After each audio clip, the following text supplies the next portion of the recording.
What if every language on Earth became one overnight? At 2:17 in the morning, Dr. Layla Mensa is listening to a woman describe rain in words that almost no child still knows. The recording was made 6 weeks earlier in a fishing village on the western edge of Africa. The speaker is Layla's mother, Amma, seated beneath a corrugated roof while a storm moves over the sea. She is 76, small, deliberate, and one of fewer than 40 people who can still hold a full conversation in the language of her childhood. Layla has heard the story many times. It concerns a kind of rain that arrives before the wind changes, rain too light to fill a footprint and too persistent to ignore. In Amma's language, the rain has a name. The name also means that nets should be brought ashore, that crabs will leave the mud early, and that a boat returning after dusk should avoid the northern channel. No single word in the language Layla uses at work contains all of that. A dictionary can give several lines. A weather station can provide pressure, humidity, and wind direction. Neither reproduces the small command hidden inside the old word. Notice this pattern because someone once failed to come home. Layla is director of the World Archive of Living Languages in Nairobi. The title sounds larger than the building. The archive occupies 4 climate-controlled floors beneath a university library and stores millions of hours of speech, song, story, prayer, argument, instruction, and ordinary conversation. Some recordings belong to languages spoken by hundreds of millions. Others preserve the final fluent voices of communities whose children now answer in different tongues. Tonight, Layla is checking a new transcription before sending it back to Amma. The old language appears on one side of the screen, written in an alphabet created by community teachers and linguists. A translation appears on the other. Layla can read the translation easily. She can follow the original slowly. Amma had tried to teach her as a child, but school, travel, and work had always seemed more urgent. Layla learned enough to recognize the shape of a sentence and not enough to live inside it. The recording reaches the word for warning rain. Then the word changes. It does not change on the screen. The letters remain where they were. Amma's recorded mouth still forms the old sounds. What changes is Layla's ability to receive them. One moment the word is difficult but familiar. The next it becomes a sequence of noises without boundaries. She cannot tell where one syllable ends and another begins. Layla pauses the file and plays the sentence again. Nothing returns. She opens a recording in French. The speaker might as well be breathing through leaves. She tries English, then Swahili, then Twi, then Arabic. Every file has become opaque.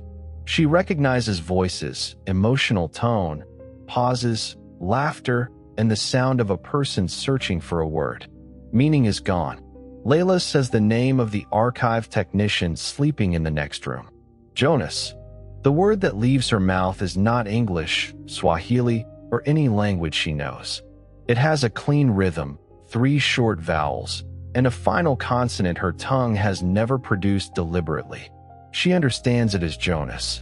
She also understands the sentence that follows. Wake up. Something has happened. Jonas appears in the doorway before she can call again. He answers in the same unfamiliar language. I heard you. They stare at one another. Jonas grew up speaking Luo and Swahili. He studied in English and German. Layla has never heard him use the language now coming from his mouth. He has never heard her use it. Yet every word is immediate. There is no translation between sound and meaning, no moment of recognition, no sense of borrowing. The language feels native. What are we speaking, he asks.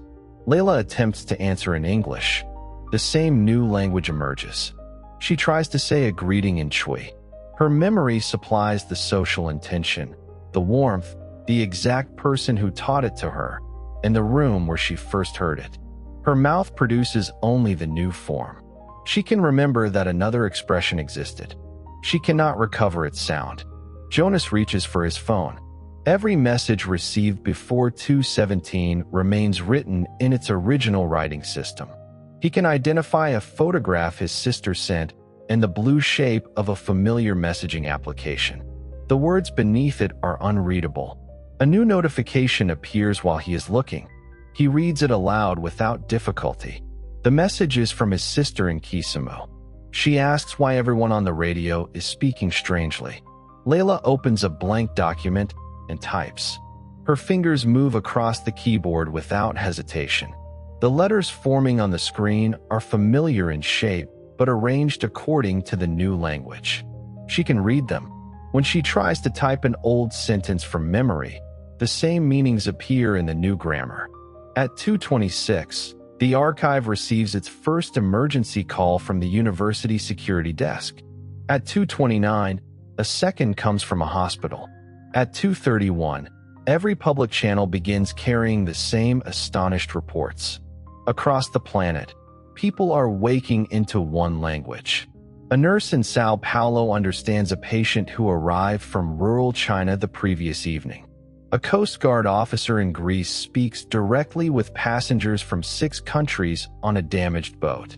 A child in Toronto answers a grandmother in Eritrea without asking a parent to translate. Air traffic controllers hear pilots from every nation using the same words, though the established numerical procedures and call signs remain unchanged. In kitchens, barracks, prisons, shelters, hotels, temples, ships, mining camps, research stations, and bedrooms, the first reaction is often relief. People who have spent years circling one another through imperfect phrases can suddenly speak without a barrier.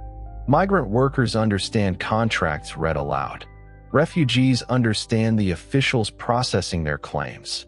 Patients can describe pain precisely.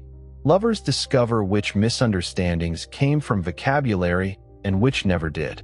The change reaches speech, signing, and touch. Layla learns this from her daughter, Tavi. Tavi is 17 and deaf. She has used Kenyan Sign Language since infancy, along with the home gestures that every family develops and the international forms she learned through online friendships. Layla signs fluently enough for family life, though Tavi still corrects her hand shape when she becomes tired. At 2:38, Tavi calls from their apartment across the city. Her hands appear on the screen. The signs are not Kenyan Sign Language. They are not International Sign. Their grammar is unfamiliar, their movements economical and exact. Layla understands everything. "Can you see me?" Tavi signs. "Yes." Layla answers with her hands.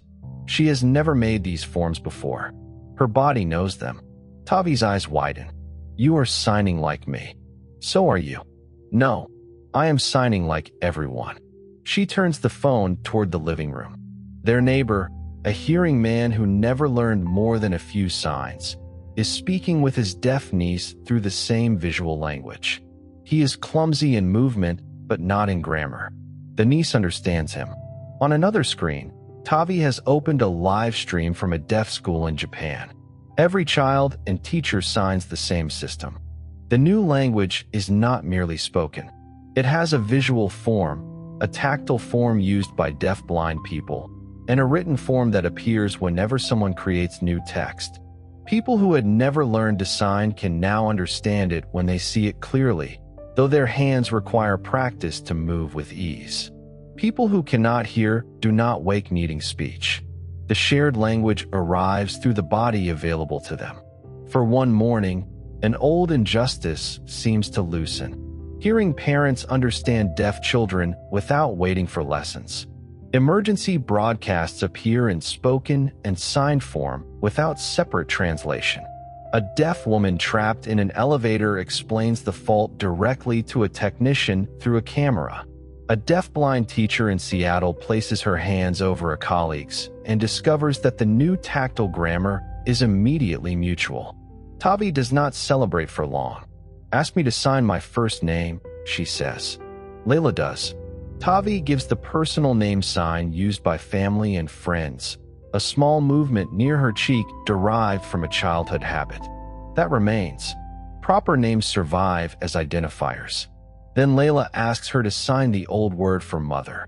Tavi cannot. She remembers the sign's meaning and remembers that she used it thousands of times. She can picture Layla responding to it. The movement itself is inaccessible. Her hands produce the new universal sign. Tavi begins trying other words. School, secret, annoying, home. The old forms do not return. Facial grammar, rhythms, jokes, and histories carried by Kenyan Sign Language have been replaced as completely as spoken languages. This is not access, Tavi signs. It is access and loss at the same time. Layla hears the sentence in her mind without sound. At 3 o'clock, the archive's emergency team gathers in the main recording hall. 12 people who once shared 6 working languages now speak one. They can all understand Tavi when Layla places her call on the wall display. The ease feels miraculous and indecent among shells holding voices nobody can comprehend. Jonas tests mathematical notation.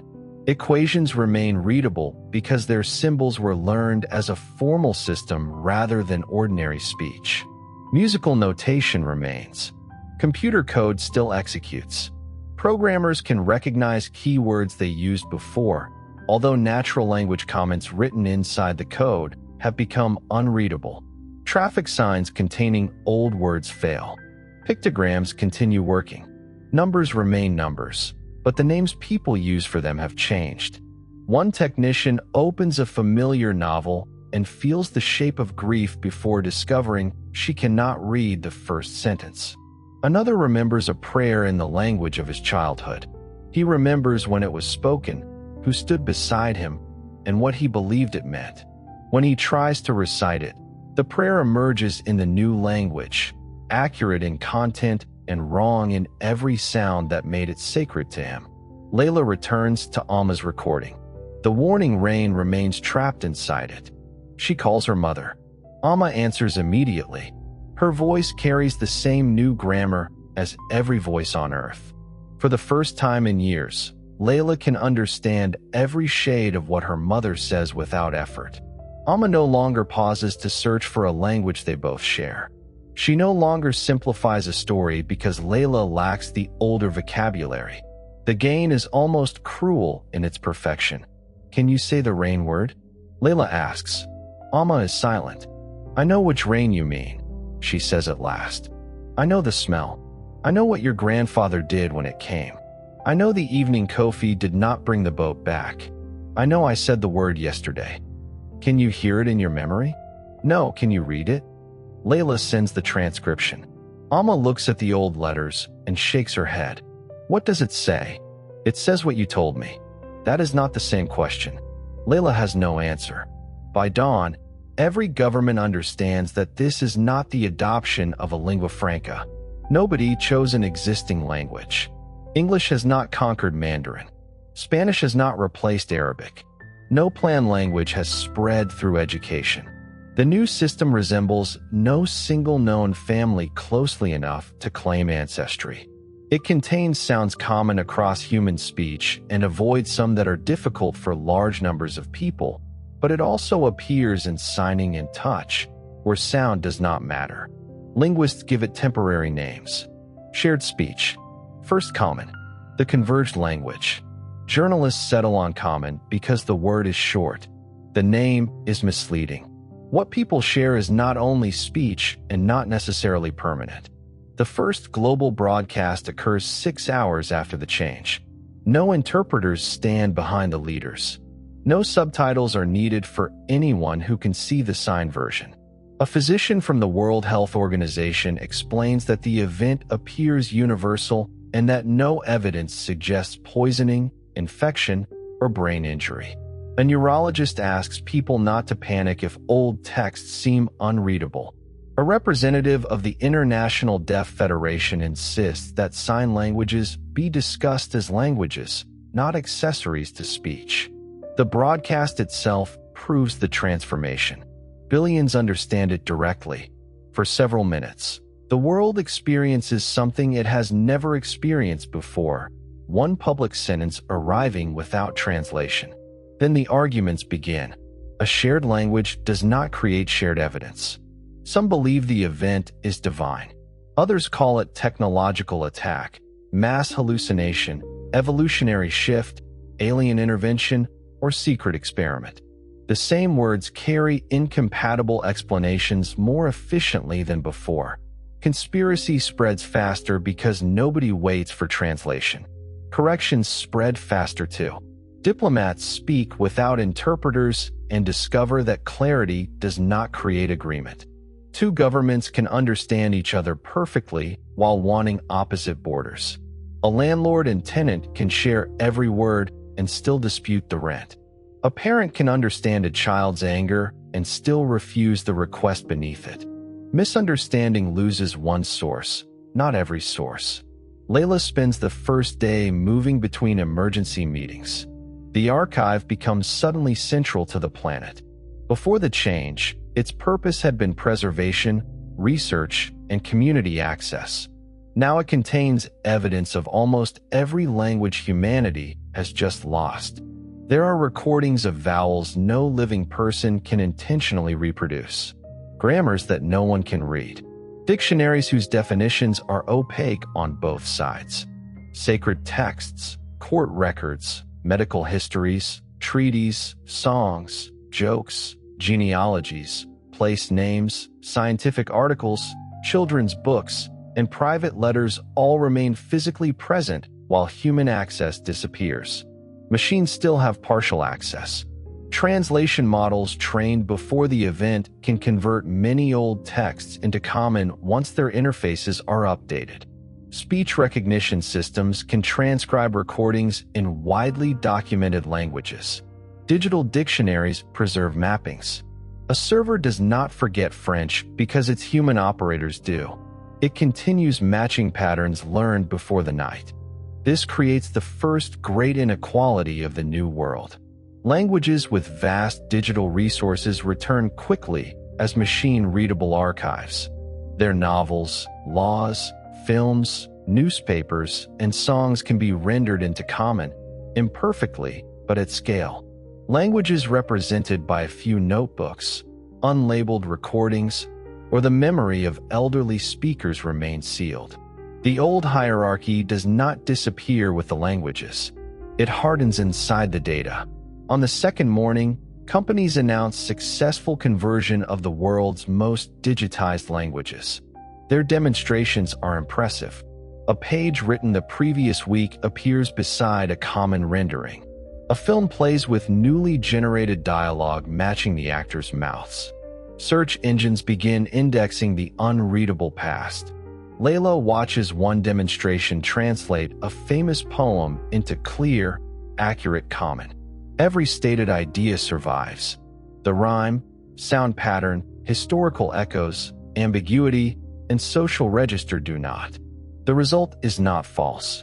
It is less than the thing it claims to replace. A government minister asks whether that distinction matters during an emergency. It matters when the emergency is memory, Layla says.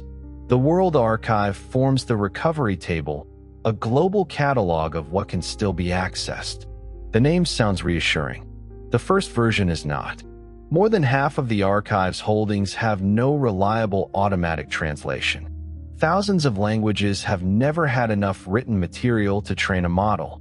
Many were documented by one researcher using handwritten notes. Some recordings are stored with labels such as story, conversation, or plants, and no detailed transcription. Before the convergence, a living speaker could listen and explain. Now the speaker may recognize the person, place, and occasion while remaining unable to segment the words. The recording preserves sound without preserving the human system that made the sound meaningful. Amma travels to Nairobi on the third day. The airport is quieter than usual, not because fewer people speak, but because every announcement is understood the first time. Travelers no longer gather beneath screens searching for a familiar language. Customs officers question passengers directly. The efficiency feels gentle until Amma sees the old welcome signs hanging above the terminal. She can identify the writing systems by memory. She cannot read them. Layla meets her at arrivals with Tavi. Amma and Tavi had always communicated through Layla, writing, gesture, and patient repetition. Amma knew a little sign. Tavi knew a few expressions from her grandmother's childhood language. Their conversations moved slowly and often ended with affection replacing detail.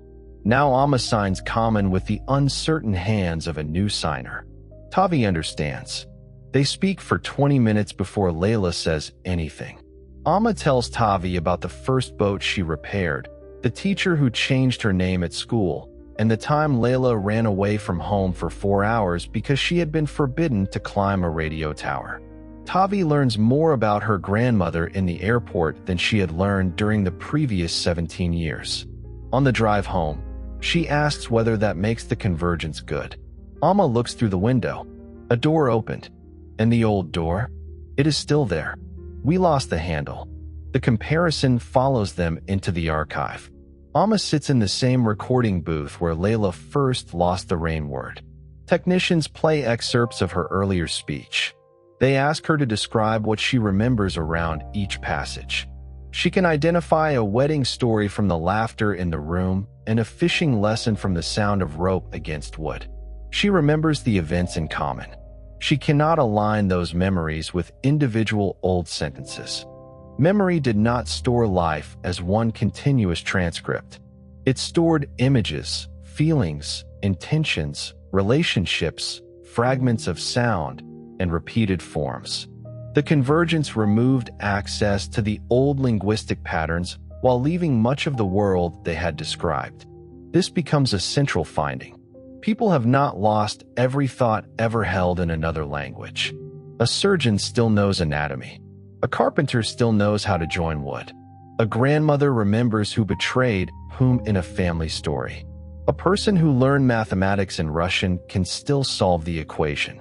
The knowledge is available through common.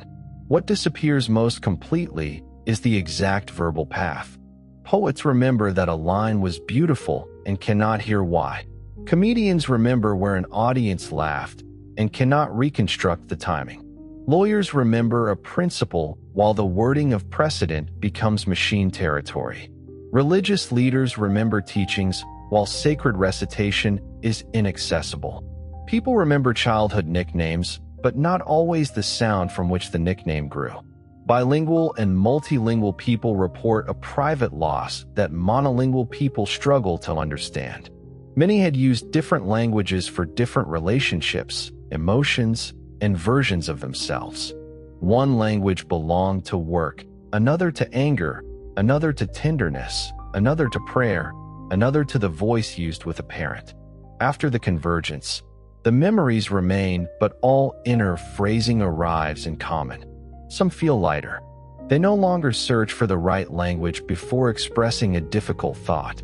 Others feel as though rooms inside them have been combined without permission. Layla had once argued with Amma in English because distance felt easier there. She apologized in Chui because the words carried family authority. She listened in her mother's small language because Amma's humor changed inside it. Now every emotional route enters the same grammar. The language does not determine what Layla can think. Research before the convergence had never supported the strongest claim that grammar imprisons the mind. People with severe language impairments could still reason, plan, recognize, and understand much about the world. Thought was larger than speech. Yet language had guided attention. It offered habitual categories, ready metaphors, distinctions used so often they became easy to notice. Some languages required speakers to mark direction, evidence, social relation, or time in ways others did not. Some divided colors, motion, kinship, number, or landscape through different boundaries. Those habits did not create separate species of mind. They gave human attention different paths. Common arrives with its own paths. It distinguishes whether a speaker witnessed an event, inferred it, heard it from someone else, or remains uncertain. This feature delights scientists and irritates politicians. Every ordinary statement naturally carries an evidential marker. A leader cannot say that something happened without grammatically indicating how the claim is known. The language also marks social responsibility in certain commands. A speaker must distinguish between asking another person to act, acting together, and ordering action while avoiding participation. Children notice this before governments do. Common has a compact system for spatial direction, using the body, local landmarks, and cardinal orientation. Deaf signers adapt quickly because visual languages already use space richly. People from communities whose old languages encoded absolute direction also find the system familiar. Many urban speakers spend the first week accidentally admitting that they do not know which way north lies. No one knows why Common contains these features and not others. It lacks a grammatical gender system. It has no formal and informal second-person pronouns. It can express hierarchy, respect, intimacy, and insult, but these are choices rather than mandatory pronoun categories. It has precise words for uncertainty and few inherited words for ownership. The absence of a word does not remove a concept. Lawyers create technical compounds within hours. Children create slang even faster. By the fourth day, students in Lagos use a shortened form for adults who pretend to understand the event. Teenagers in Seoul develop a word for sending a message that arrives after the emotional moment has passed. Dock workers in Rotterdam create expressions for the new confusion in international shipping records.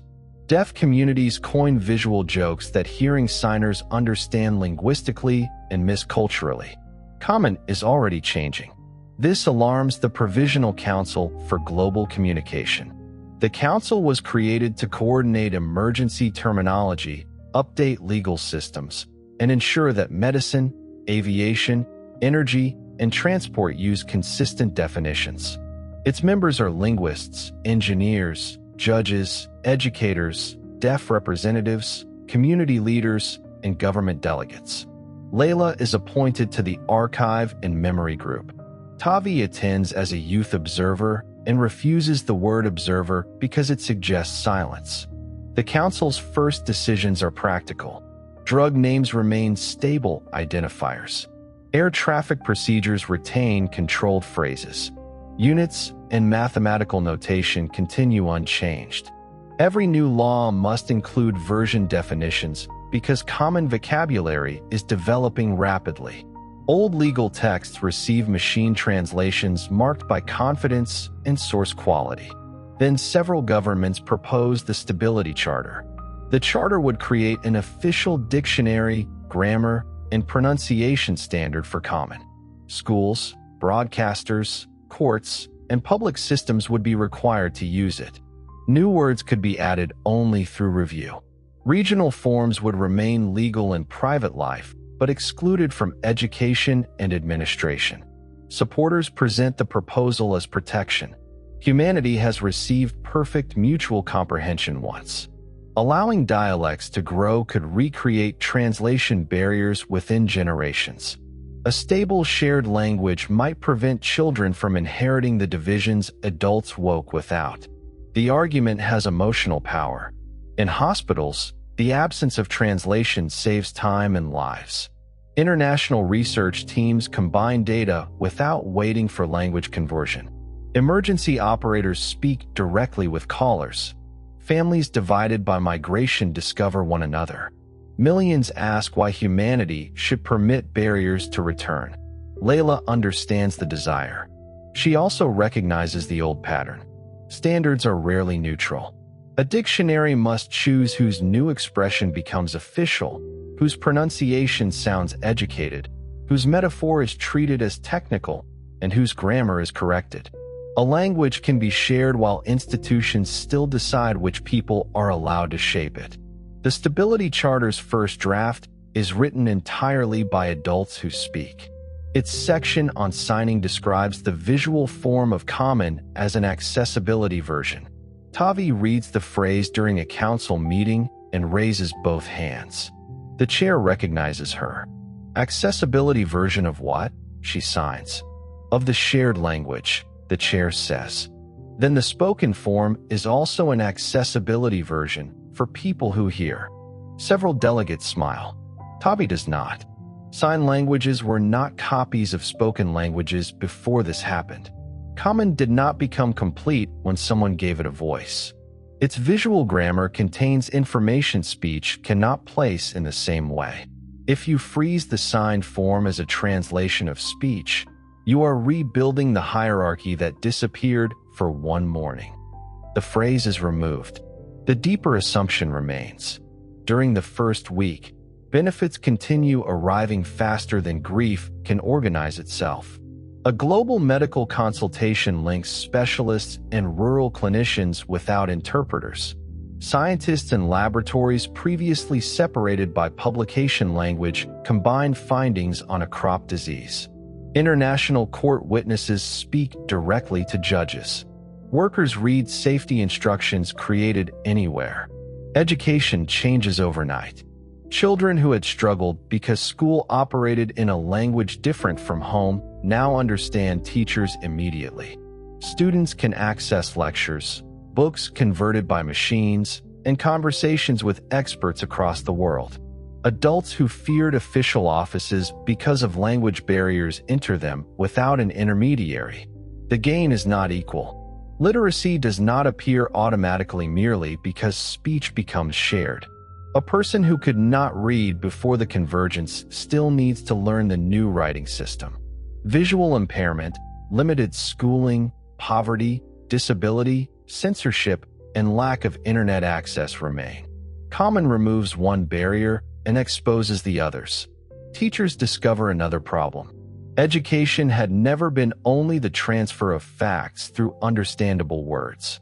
A child's home language links school knowledge to family life, local humor, social trust, and identity. Now every child understands the teacher, but many adults no longer recognize the language that once made the school feel like theirs. Some parents celebrate the end of linguistic exclusion. Others grieve that children will never need to ask elders how a word was formed. Religious communities respond in different ways. Some accept common immediately, arguing that meaning matters more than sound. Congregations separated by language worship together. Other communities preserve old recordings as sacred objects even when nobody can understand them. A chant may remain holy because generations shaped breath around it, not because a machine can produce an accurate paraphrase. In one city, worshippers play an old prayer and sit through the incomprehensible sound. The act is criticized as empty. They answer that silence before lost words can also be a form of attention. Music survives more easily than lyrics. Melody, rhythm, harmony, and performance remain. Singers remember how old songs felt in the body but cannot reproduce their verbal lines. Recordings continue playing. Audiences hear voices as sound without semantic access unless a common translation is displayed. New versions appear within days. Some preserve melody and replace lyrics. Some abandon rhyme to follow meaning. Others use the old voice recording as an instrument behind common words. Arguments begin over which version counts as the song. Nobody resolves them. Amma refuses to let the archive generate a synthetic common version of her Rain story until she has reviewed every sentence. The machine model for her language is weak. It has a small dictionary, 30 hours of transcribed speech, and field notes written by 3 researchers who disagreed about grammar. The first automated translation calls the warning rain a light drizzle. Amma becomes angry. A drizzle is weather, she says. This was instruction. The second version adds a warning to fishers but places it after the description of rain. Amma says the order is wrong. In the original, danger was carried inside the word before the sentence explained anything. Layla asks how to translate that structure into common. Amma thinks for a long time. Then she creates a new compound meaning rain that alters the safe channel. The word does not exist in the council dictionary. Tavi creates a sign for it. One hand shows fine falling water.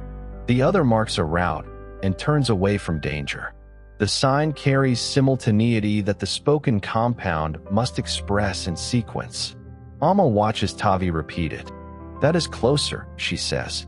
The old word has not returned. Something new has grown around the knowledge it carried. Layla records the moment. It becomes the first entry in a project called the Open Lexicon. Instead of translating old languages only into the existing vocabulary of common, communities can add distinctions the shared language lacks. Each entry includes source history, cultural authority, uncertainty, pronunciation, or sign form, and the people who approved its use. The Open Lexicon begins as a technical experiment. Within weeks, it becomes political opposition to the Stability Charter. Supporters of strict standardization accuse Layla of rebuilding fragmentation. They say 7,000 languages vanished, and she is using public funds to create thousands of specialized vocabularies. Layla replies that mutual understanding does not require every community to notice the same things with the same density. A shared language can borrow. It can expand. It can allow more than one precise way to describe the world. The council delays its vote while the archive works. Layla believes there is time. Then the sea withdraws from an island in the Western Pacific. Akea is a small volcanic island surrounded by a reef, steep water, and several settlements built along narrow coastal land. Its people had spoken 4 languages before the convergence, along with national and international languages used in schools, government, and trade. The archive holds recordings from all 4. None has enough data for reliable automatic translation. At 10:43 in the morning local time, an undersea earthquake moves the sea floor north of the island. Sensors detect it within seconds. Regional warning centers calculate possible wave arrival. Before the convergence, alerts would have moved through several languages: radio systems, sirens, church bells, phone messages, and local messengers. Now every spoken alert is understood immediately. The first warning reaches the island in common. Fishers hear it over marine radio. Teachers understand the emergency message without waiting for a local version. Tourists and residents receive the same instructions. Police officers speak directly with foreign ship crews. The linguistic miracle saves time exactly where its supporters promised. People move uphill. Then the sea pulls away from the reef.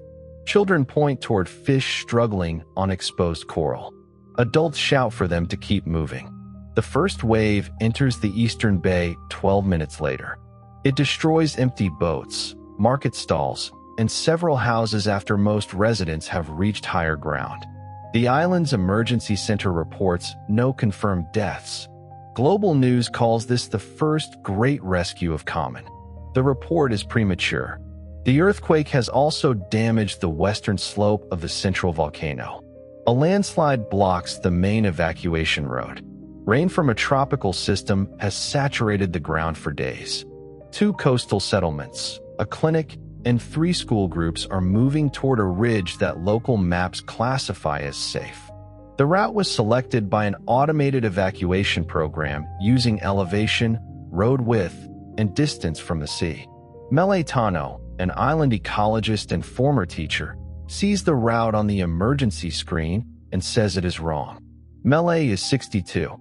Before the convergence, she spoke 2 island languages, the national language, English, and enough of a neighboring sign language to communicate with a cousin. She has spent decades mapping springs, reef channels, landslides, and storm damage. She knows the ridge physically. She cannot remember the old name used by her grandmother. The name meant the ground moves after the sea leaves, she says. The emergency coordinator asks whether she means earthquake liquefaction. No, not exactly. Landslide? Partly. Then what? Mele closes her eyes. She remembers walking the ridge as a child. Her grandmother struck the ground with a stick and told her never to sleep there during heavy rain after a strong offshore quake. She remembers a story about 3 houses sliding without breaking apart. She remembers people surviving because they moved along a line of old trees. The old word held soil, water, slope, sequence, and warning together.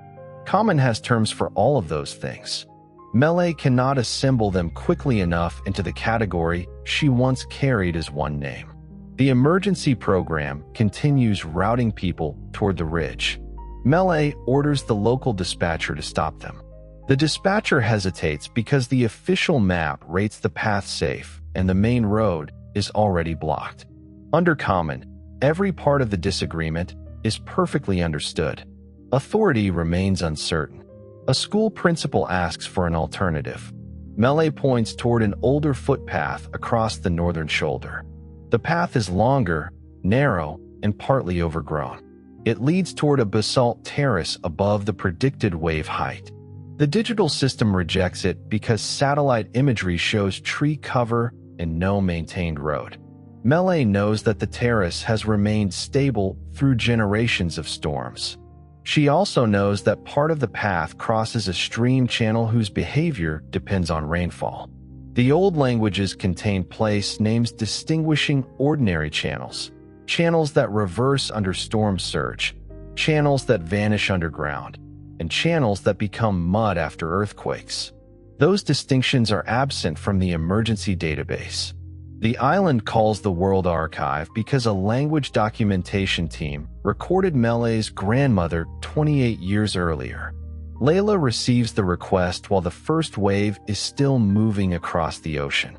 The relevant collection contains 63 hours of audio, field notebooks, hand-drawn maps, plant lists, genealogies, and several video interviews. The original linguist died 6 years before the convergence. Her notes are written in English and the island language, both unreadable to humans. Machine translation can recover much of the English. It struggles with the local terms that matter most. Layla assembles Jonas, Alma, Tavi, 2 computational linguists, a geologist, and 3 island community members connected by video. Everyone speaks Common. Nobody can read the source language. The absurdity is complete. Perfect communication among people and no direct access to the words they need.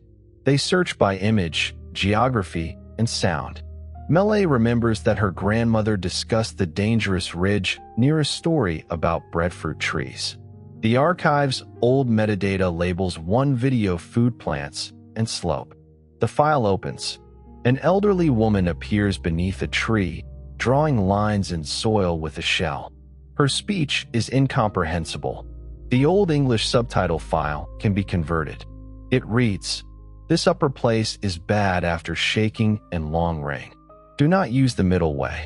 Go where the trees hold 3 directions." The translation is too vague. Melee watches her grandmother's hands. She is not saying upper place, Melee says. She is naming the ridge. How do you know? Because she points before she says it. The team slows the video. The grandmother traces a slope with one hand and presses 2 fingers downward with the other. Tavi notices that the gesture repeats later when the woman describes water inside soil. The old language was spoken, but the explanation used space, gesture, and visible terrain. Not all knowledge had been trapped in words. Tavi copies the movement. Melee corrects the angle. The geologist asks for the approximate slope and soil layers. Satellite radar shows deformation after the earthquake. Rain sensors show saturation. The dangerous ridge is moving by millimeters. The official route is closed 3 minutes before the first school group would have entered it. The alternative path remains uncertain. They need the meaning of the grandmother's phrase about trees holding 3 directions. The machine translation suggests a grove. Melee remembers 3 enormous coastal trees that once marked a trail junction, but 2 were destroyed by a cyclone. The remaining tree is not visible under cloud in current satellite images. A drone is sent from the emergency center. Its video shows the surviving trunk, fallen branches, and a narrow stone line extending uphill. That is not a wall, Melee says. It is the old water path. The geologist sees a drainage channel built with stacked volcanic rock. It diverts runoff away from the footpath. Vegetation had hidden it from modern maps. The structure was maintained for generations and abandoned after a paved road opened. The drainage channel is partly blocked. Residents nearest the slope reach it with tools. Common lets engineers in 3 countries guide them directly. Melee tells them where the old system should turn. They remove roots and debris. Water begins moving through the stone channel instead of across the path. The first school group enters the northern route. Tavi remains on the call because the signed form of common handles the map better than speech. She places settlements, ridges, waves, and moving groups in signing space. Emergency coordinators watch routes develop in front of her body. The spoken channel lists coordinates. Tavi shows relationships simultaneously. A hearing official asks her to slow down for interpreters, then remembers there are none. The clinic convoy reaches the stream channel as the second wave enters the western bay. The wave is larger than the first. It pushes water up a river mouth and across the lower road. The convoy cannot turn back.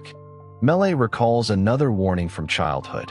When seawater enters the stream, the northern footpath remains dry only until water appears beside a particular black rock. The old rock name is gone. She remembers its shape, a sleeping turtle with one broken edge. Drone video finds 3 dark rocks. Amma asks the kind of question she used when translating fishing knowledge. Was the shape seen from the sea, from the path, or from above? From the path while walking uphill, Melee answers. The camera angle changes. One rock becomes a turtle. Water has not reached it. The convoy continues. This is not magic recovered from a lost language. The archive does not contain a secret sentence that predicts every event. The rescue works because local memory, old recordings, gestures, current sensors, geology, and global expertise are combined. Common makes that combination faster. The lost languages had organized the local knowledge so it could be recalled and transmitted. By late afternoon, all 3 school groups and the clinic convoy reach the basalt terrace. Several people are injured. 2 houses collapse on the rejected ridge minutes after the last responder leaves the area. No one is inside. The island records 4 deaths elsewhere during the disaster, all before warnings reached remote fishers. Hundreds more might have died without immediate mutual comprehension. The result belongs to both sides of the argument. Common carried the warning. Linguistic diversity had carried part of the map. News organizations simplify the story anyway. One headline declares that universal language saved Achaea. Another says ancient words defeated modern technology. Melee rejects both. We survive because people listened across forms of knowledge, she says during a broadcast. The old names were not decoration. The new language was not the enemy. The failure was believing one map was complete. Her statement reaches everyone without translation. The Stability Charter vote is scheduled for the following week. Supporters revise the proposal. They add a protected technical process for importing cultural and ecological terms into official common. They argue that this solves the Achaea problem without allowing uncontrolled dialects. A central language academy could review words, preserve mutual comprehension, and prevent regional divergence. The revision attracts moderate delegates. Even Layla's colleagues begin asking whether some authority is necessary. Aviation cannot accept thousands of competing words for runway conditions. Medicine needs stable drug instructions. Courts need definitions that do not change between neighborhoods. A language with no standard can reproduce exclusion through uncertainty. Layla agrees that standards have value. She objects to one institution owning change. The argument divides the archive staff. Jonas supports a strong shared core with regional freedom. A computational linguist argues that machine systems need one grammar to remain universally accessible. Community representatives warn that review boards move slowly and favor concepts familiar to their members. Amma listens to 3 days of debate and asks why everyone speaks as though language must choose between a prison and a flood. What would you choose? Layla asks. A road with places to leave it. Tavi signs approval. The three of them develop an alternative called the Common Ground Framework. It preserves a required shared core for emergency communication, basic education, law, science, and global exchange. Outside that core, communities may create vocabulary, styles, registers, stories, signed forms, and local grammar. New terms are published openly with meanings and histories rather than approved by a single academy. Mutual comprehension becomes a maintained relationship, not a frozen property. Critics say the framework guarantees eventual fragmentation. Layla answers that fragmentation has already begun because language is used by people living different lives. The question is whether variation will be hidden and punished or documented and shared. Tavi contributes a section recognizing spoken, signed, and tactile forms as equal expressions rather than derivatives. It requires that any core standard be developed in all modalities from the beginning. A concept difficult to express in one form may be represented differently in another without being treated as a translation error. This is not symbolic. The Aka rescue had shown that visual spatial language could organize routes more effectively than a spoken list. Tactile users point out that touch carries turn-taking, attention, and environmental information in ways neither speech nor distance signing can reproduce. One language does not mean one channel. The Council agrees to debate both proposals in the largest public assembly ever held. Every person on Earth can understand the proceedings. That fact changes politics and performance. Delegates no longer speak mainly to interpreters, national audiences, or diplomatic specialists. A farmer, student, judge, refugee, and child can hear the same wording. The accessibility is unprecedented. So is the scale of manipulation. Speakers choose emotional stories knowing no translation will soften them. False claims travel directly. Rhetorical skill becomes globally visible. People discover that eloquence can cross borders more easily than evidence. The Stability Charter's lead advocate is Minister Adrian Vale, a former education reformer whose parents spoke different languages and rarely understood one another without him. As a child, he translated arguments before he understood their content. He describes the convergence as the first morning he was no longer responsible for carrying meaning between adults. I will not apologize for wanting children to keep what we received, he says. Layla believes him. Vale argues that every dialect begins as harmless creativity and can end as exclusion. Powerful groups could create private registers that shut others out. Corporations could bury contracts in jargon. Governments could develop controlled vocabulary for propaganda. Regional elites could turn local forms into tests of belonging. These dangers are real. Language difference is not automatically diversity, he says. It can also be gatekeeping. The Common Ground Framework must answer more than grief. Layla speaks after him. She does not begin with 7,000 lost languages. Numbers can become too large to feel. She begins with one warning about rain and one evacuation route on Aka. A shared language gave us direct access to one another, she says. It did not give every person the same knowledge.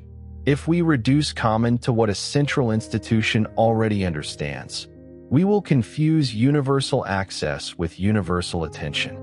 She explains the open lexicon. Terms remain understandable because definitions, examples, sources, and forms are public. Nobody must know every specialized word. No language ever required every speaker to know the entire vocabulary of medicine, law, fishing, physics, parenting, music, or grief. Mutual comprehension had always involved asking. Tavi speaks next in sign. The assembly displays her on every screen without a voice overlay for the first minute. Hearing people watching understand the signs directly. The absence of speech is deliberate. Many of you keep saying one voice, she signs. Human language never had only a voice. She shows 3 signs created since the convergence. One comes from deaf teenagers and means understanding the sentence while missing the life behind it.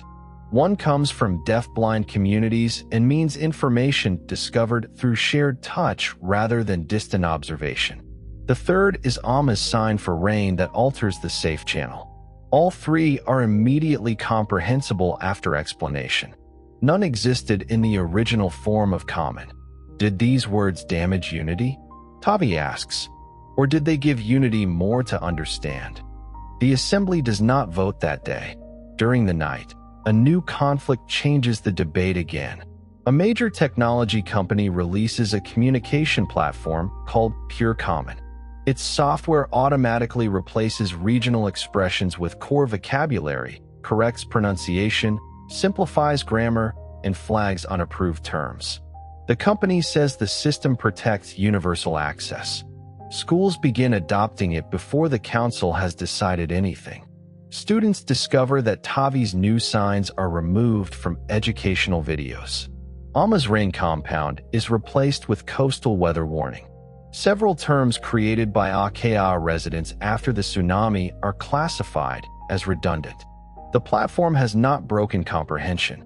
It has erased distinctions in the name of preserving it. Protests begin within hours. They are conducted in common, perfectly understood by the company executives receiving them. The executives defend the algorithm as neutral. Layla asks who selected the core vocabulary. The answer is a private standards team using the largest available text corpora. Those corpora were produced during the first weeks by governments, universities, media organizations, and companies with the greatest resources. Common has existed for less than a month, and power is already becoming grammar. Minister Vale withdraws his support from Pure Common, but not from the Stability Charter. He argues that public authority is needed precisely to prevent private control. Layla agrees about the danger and not the solution.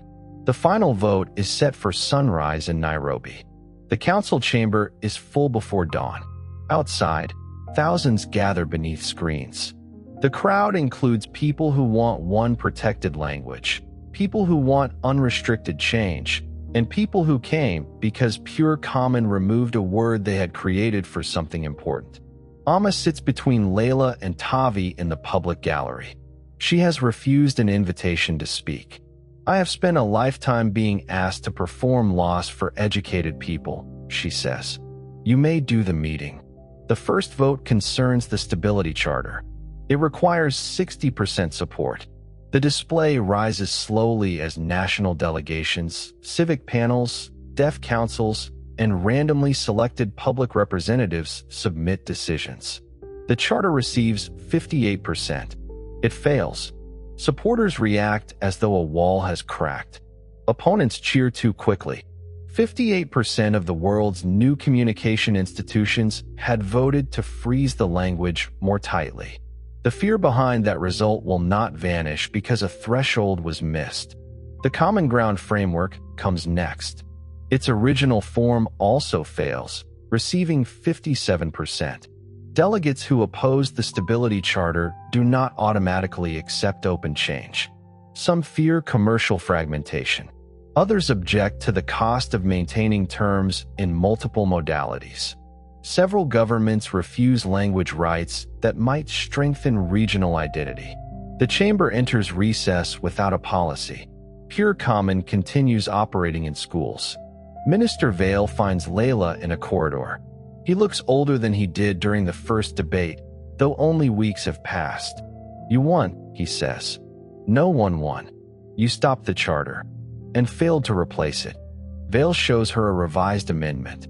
It establishes a protected global core, but forbids any government or company from treating vocabulary outside the core as incorrect merely because it is local.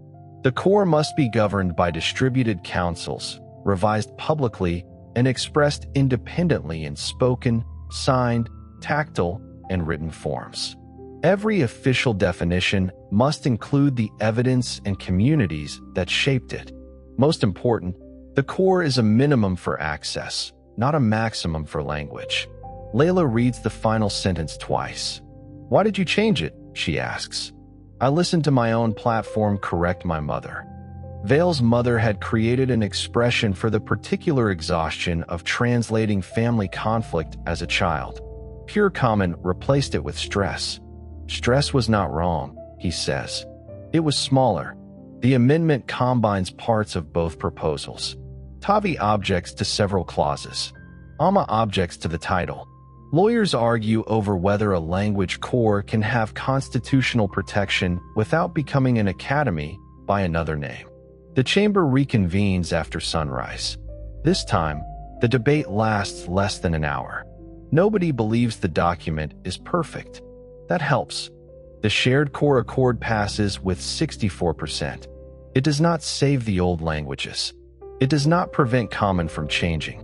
It creates rules for how change may remain open enough to understand. Pure Common removes its correction system after schools and governments suspend contracts. The company survives by rebuilding the platform as a comparison tool. Users can see regional forms, histories, and shared core equivalents rather than having one replaced by another. The same technology that flattened variation becomes useful for navigating it. The first month ends with humanity still speaking one language and already arguing over what that means. Researchers begin mapping the event more carefully. Brain imaging shows that language networks have been reorganized, not erased. People retain conceptual knowledge, social memory, motor patterns, and much of the emotional context attached to former languages. Access to old phonology, grammar, and written form has been disrupted as though the indexing system vanished while many stored experiences remained. No known neurological mechanism could produce the same transformation in every person on Earth at the same moment. Scientists investigate electromagnetic events, pathogens, software exposure, atmospheric chemistry, solar activity, and quantum speculation. None explains why infants, isolated communities, signers, people without internet access, and individuals in shielded facilities change together. The cause remains unknown. The story does not require an answer to continue. People must live inside effects before causes become available, if they ever do. The shared language appears in children too young to have mastered any language before the event. Infants begin producing common sounds and signs on ordinary developmental schedules. Toddlers replace partial old vocabularies with the new system. Children with accessible signing input acquire the visual form naturally. The convergence has not merely translated adult speech. It has altered the linguistic starting point of a generation. The change also reaches people with aphasia unevenly. Some who had lost access to words before the event remain impaired. Common does not repair damaged brain tissue. Others gain new routes for expressions that had been inaccessible, suggesting that the reorganization uses surviving networks differently. Medical teams resist calling it a cure. Every case is specific. People with intellectual disabilities, speech differences, and communication devices do not become identical communicators. Language access expands while bodies and support needs remain diverse. Devices must be updated. Common does not remove the human obligation to wait, listen, and design access. Translators and interpreters face the disappearance of their professions in public life. Many feel relief at no longer carrying life and death messages across barriers. Many feel bereaved. Their expertise had never consisted only of replacing words. They understood register, diplomacy, humor, cultural expectation, power, and the danger of a sentence that was grammatically accurate but socially wrong. The world discovers it still needs those skills. Former interpreters become cultural mediators, archive reconstructors, legal context specialists, and teachers of historical language. In peace negotiations, direct speech removes one layer while leaving centuries of reference unexplained. A joke can be understood literally and still insult because the audience does not share the life that made it funny. Translation disappears as an immediate necessity and returns as a deeper practice. The archive recovery program expands. For widely documented languages, teams rebuild pronunciation, grammar, and literature from recordings and machine models. Adults can learn the old systems again, but progress is slower than anyone expects. The languages feel foreign even to people who used them from birth 2 months earlier. A Japanese speaker studies Japanese from archived lessons. A grandmother who spoke Quechua every day repeats reconstructed sounds with the concentration of a beginner. An Arabic calligrapher relearns the relation between familiar shapes and lost words. A deaf teacher watches recordings of her former sign language and teaches her hands to follow movements she remembers emotionally, but cannot generate automatically. The process reveals different kinds of preservation. A recording can preserve form. A dictionary can preserve definitions. A grammar can preserve patterns. Literature can preserve use. None alone preserves a community of speakers correcting, teasing, changing, and transmitting the language in ordinary life. Revival is possible where people choose it and evidence is sufficient. Restoration is never exact. The best documented languages return first as learned heritage languages. Schools offer them. Religious communities recover sacred recitation. Actors perform old plays. Musicians sing reconstructed lyrics. Some learners become fluent enough to dream in systems that were once native to their parents. Smaller languages face harder limits. Many known languages had little more than a word list or fragments of description before the event. Some have one surviving recording. Some have none. Community members may remember stories and practices, but lack the forms needed to rebuild grammar. The world has lost languages before. The difference now is scale and simultaneity. There is no last speaker from whom one more sentence can be requested. Layla leads a policy requiring that communities control access to their recordings. The urgency of recovery does not cancel consent. Some archives contain restricted ceremonies, private grief, accusations, medical histories, or knowledge never intended for global distribution.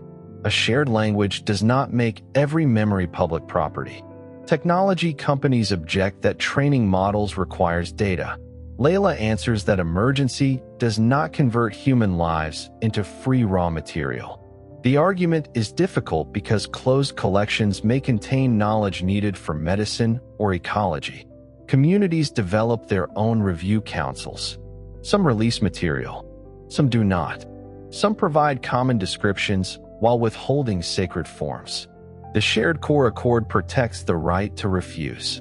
Universal comprehension creates new pressure toward universal access. The two are not the same. Alma works daily at the archive for the first year. She reviews old recordings, identifies people, reconstructs events, and adds knowledge to the open lexicon. Her childhood language remains mostly inaccessible. The machine model improves as researchers align her memories with old sound, gestures, photographs, and field notes. One afternoon, the system suggests 3 possible forms for the warning rain word. Alma listens. The first sounds plausible to Layla. Alma rejects it immediately. The second causes her to place a hand against the table. Is that it? Layla asks.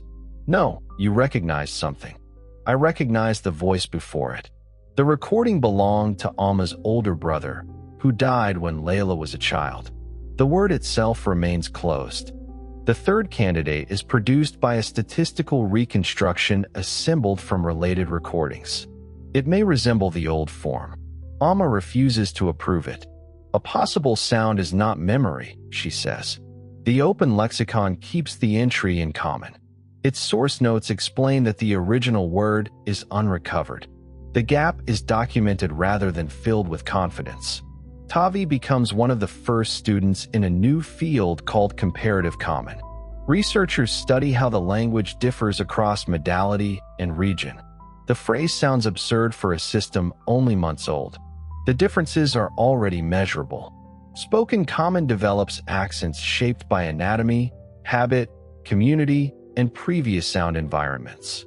People can understand one another, but voices do not become identical. Some populations reduce consonant clusters. Others change rhythm or vowel length. Sign common develops regional hand shapes, use of signing space, facial patterns, and speed.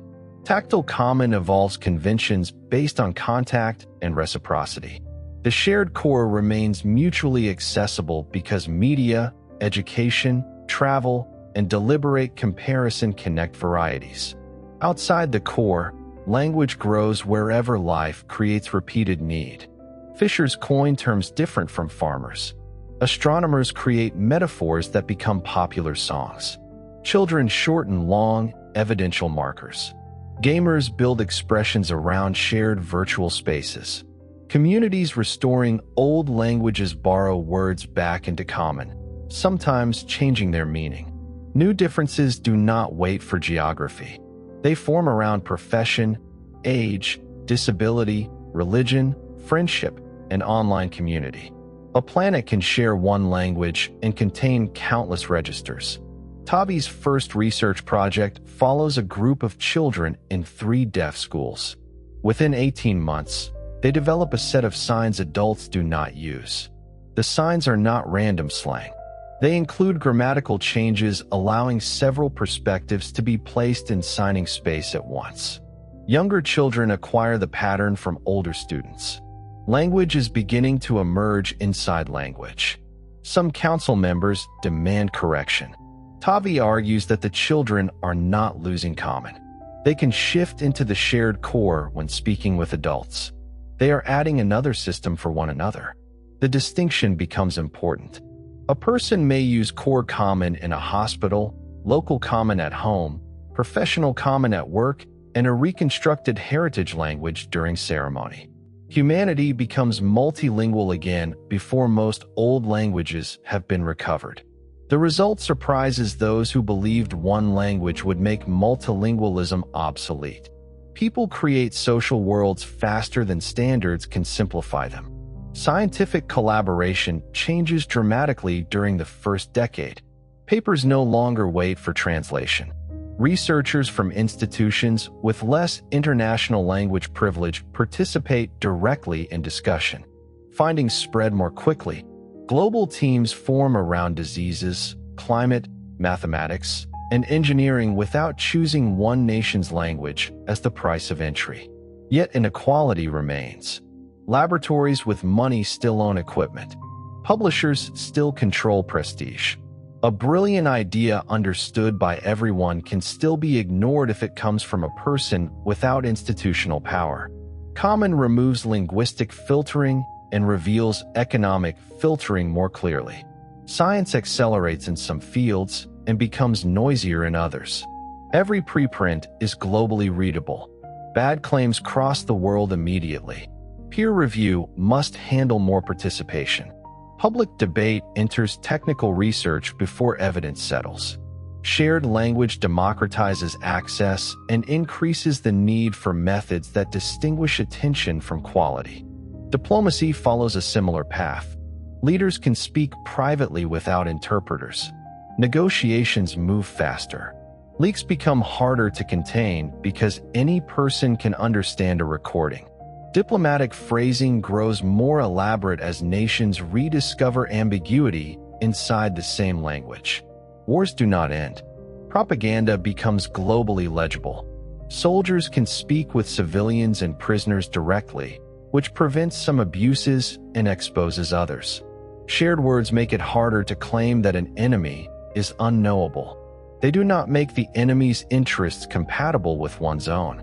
In several conflicts, direct family communication across borders weakens official lies. In others, hatred spreads through common slogans. Language had never been the sole engine of violence. Global media becomes immediate. Films made in small markets reach worldwide audiences without subtitles. Writers publish to the planet on the first day.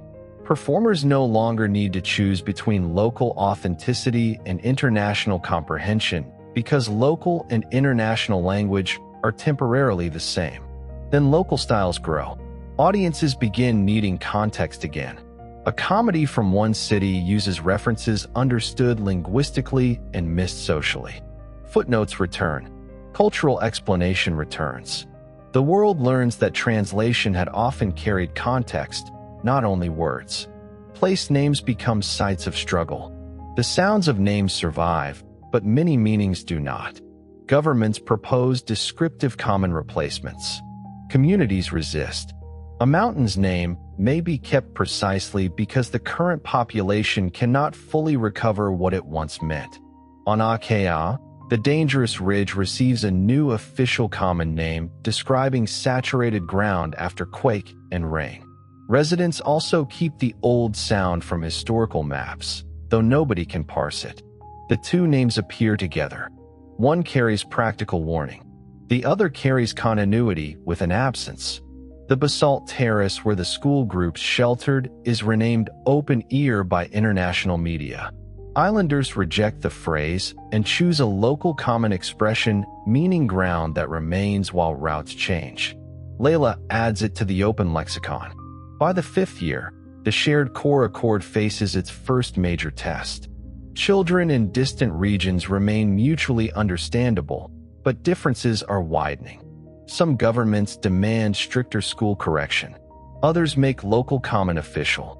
Corporations develop automatic style conversion, turning one variety into another while preserving meaning. Translation technology returns, not between separate languages at first, but between varieties of the same one. Minister Vale laughs when he tells Layla, "We rebuilt the profession in 5 years. We rebuilt the need to listen," she says. Vale remains on the shared core council. He and Layla continue disagreeing. Their disagreement becomes useful because neither can treat the other as confused. They understand each sentence and still have to negotiate values. Amma attends fewer meetings. Her health is strong, but archive work exhausts her. She returns often to the coast. The fishing village has changed its everyday language to common, as everywhere has. Older residents create compounds from remembered knowledge. Young people record them. Boats carry digital weather systems and the rebuilt vocabulary of currents, clouds, reefs, and nets. The knowledge is not preserved merely because it has names. It survives because people continue fishing, observing, teaching, and correcting one another. A vocabulary without practice becomes another archive. Amma takes children to the shore. She shows them the warning rain. The new common word is long. Children shorten it within a month. Amma complains that the shortened form loses the change of channel. They add a hand movement pointing away from the northern passage. The local expression becomes spoken and signed together. Tavi visits and records the lesson. She asks whether Amma still misses the original word. Every time it rains, is the new one good? It brings boats home. That was not my question. Amma smiles. Now you sound like your mother. The answer is both yes and no. The phrase becomes part of family history. For years, whenever Layla asks whether a reconstruction is accurate, Tavi answers, "Does it bring the boat home?" The question does not excuse false translation. It asks what preservation is for. During the 7th year, the archive publishes its first global report on linguistic recovery. The numbers are difficult to summarize honestly. Hundreds of former languages have active learning communities. Thousands more have searchable machine translations. Some sacred and literary traditions have returned to public use. Sign language communities are rebuilding old forms from video while also developing new ones. At the same time, many languages remain represented only by fragments. A word list cannot restore conversation. A grammar written by an outsider cannot recover every social meaning. A recording without context can preserve a voice and conceal the reason for speaking. The report refuses the word saved unless a community uses it for itself. Several widely spoken former languages regain millions of learners. People return for family, religion, art, identity, scholarship, and resistance to global sameness. Governments support some revivals and suppress others. A reconstructed language can become a symbol of autonomy, which makes states fear it even when everyone still shares common. Old inequalities enter revival. Wealthy communities build schools, media, and immersive simulations. Poor communities may possess only recordings stored in distant institutions. The Shared Core Council creates a recovery fund, but money cannot produce missing evidence. Some groups choose not to revive their former language. They preserve recordings, names, and histories while building identity through local common. Outsiders accuse them of surrender. Community members answer that heritage is not a performance owed to observers. Other groups reconstruct languages so extensively that arguments begin over authenticity. Learners disagree about pronunciation generated by models. Families remember different forms. Scholars privilege written sources over oral memory. A language can return and become a new site of authority. Layla repeatedly warns that no archive can declare one reconstruction the original voice of a whole people. Variation existed before the convergence. The night did not erase one pure version of each language. It erased living continua of dialect, age, place, and relationship. The archive changes its exhibits. Early displays had shown languages as separate labeled points on a map. The new galleries show overlapping networks, trade, migration, marriage, conquest, borrowing, signing communities, mixed languages, and multilingual households. Visitors learn that humanity never consisted of 7,000 sealed boxes. One language did not simply replace 7,000 isolated systems. It replaced a world of people moving among them. Research on thought after the convergence produces results more modest and more interesting than public debate expected. People do not become cognitively identical. Geography, education, profession, memory, body, culture, and personal history continue shaping attention. Common's grammatical habits influence some tasks. Speakers become slightly more consistent in marking evidence because the language requires it. Spatial strategies shift where cardinal orientation is regularly used. These effects do not erase prior cognition. People who grew up in different languages retain learned skills and conceptual habits, though they now discuss them in common. Over generations, some differences weaken. New differences emerge from local common. The strongest version of linguistic relativity remains wrong. Language is not a cage around thought. The weakest version becomes impossible to deny. Repeated ways of speaking make some distinctions easier to practice and share.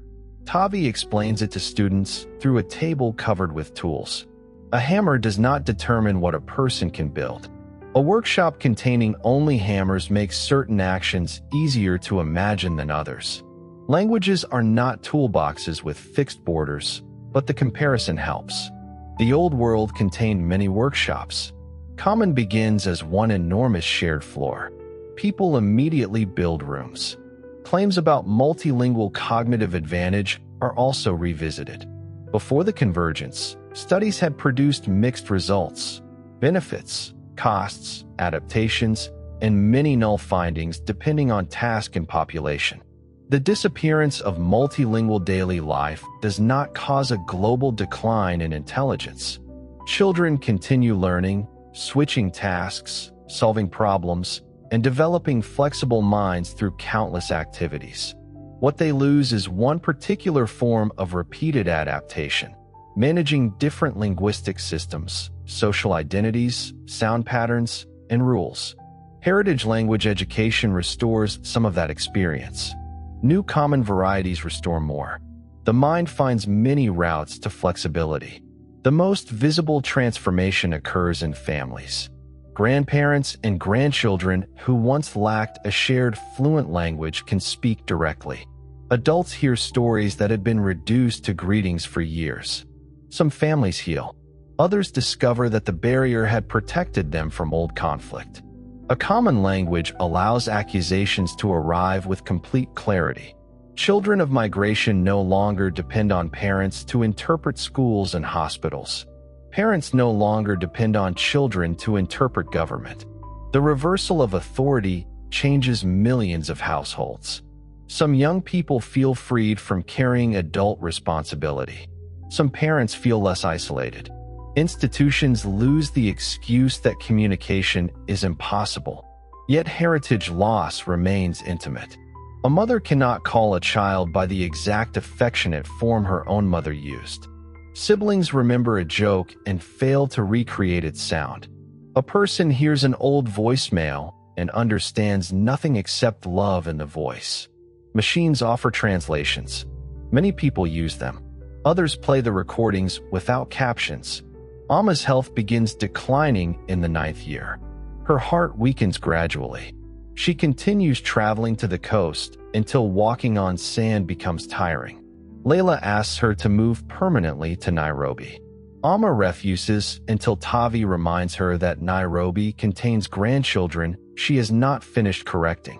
She moves into Layla's apartment with a small wooden box of shells, photographs, and old written letters. The letters cannot be read without software. Amma dislikes hearing a machine speak them in common.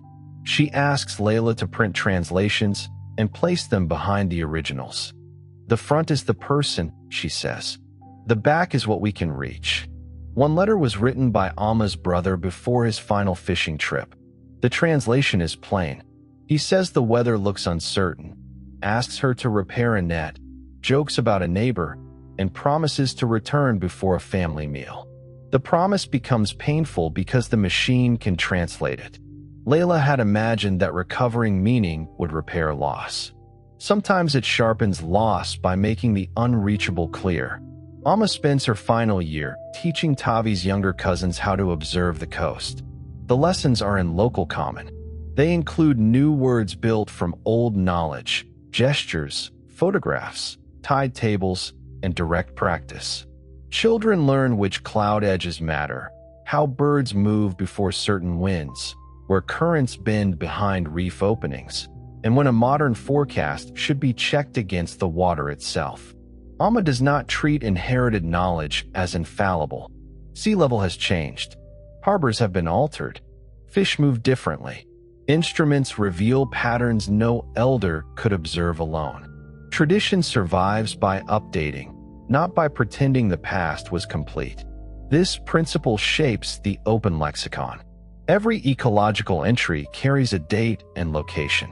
A word for a current is not universal truth about every coast. It is a tool developed through one relationship with one place. Common allows that specificity to travel globally. Fishers elsewhere may compare it with their own patterns. They do not have to adopt the word. Universal comprehension makes local knowledge shareable without making it placeless. Amma dies during the 10th year after the convergence, shortly before the first warning rains of the season. Her family gathers in Nairobi and on screens across several countries. Nobody requires an interpreter. Every condolence is understood. Layla notices how little this changes grief. The funeral includes common speech, silence, music, and one recording in the lost language. It is the same rain story Layla was reviewing at 2:17 on the first night. The old voice begins. No living person understands the sentences directly. A common translation appears on screens, but Layla asks that it be delayed by 30 seconds. For half a minute, Amma's voice exists without explanation. People hear her pace, breath, amusement, and the moment she becomes serious. Tavi signs nothing. Then the translation appears. It describes the fine rain, the changing wind, the northern channel, and the boat that did not return. The machine version has been revised through 10 years of work. It is careful. It includes the common compound Amma created. It notes where the original structure remains uncertain. Layla does not confuse accuracy with restoration. After the funeral, a child asks whether Amma's language is dead. Layla nearly answers yes. Tavi answers first. The old conversation is gone, she signs. Some sounds remain. Some knowledge remains. New conversation grew from it. The child considers this. Is that dead? It is not alive in the old way. Adults often hide uncertainty from children. Tavi does not. The family scatters Amma's ashes near the coast months later. Warning rain moves over the water. Children use the shortened local common word and make the turning channel gesture. Boats return early. The word brings them home. Layla hears Amma's answer inside the action. The years after Amma's death are quieter for the family and louder for language. The first generation born after the convergence reaches adolescence. Their common differs from their parents in rhythm, vocabulary, and social grammar. They have no memory of translation barriers. They find older people's obsession with perfect unity strange. To them, understanding another person has never required sharing the same background. They grew up asking what unfamiliar local words mean. The shared core feels less like one language and more like a common layer beneath many ways of speaking. Some varieties remain mutually understandable without effort. Others require exposure. Automatic comparison tools become ordinary. A person can speak local common while a device displays core equivalents. Deaf signers use visual overlays only when encountering distant regional forms. Tactile communities maintain their own networks of innovation. Linguists debate when a dialect becomes a language. The old problem returns because it had never been solved by grammar alone.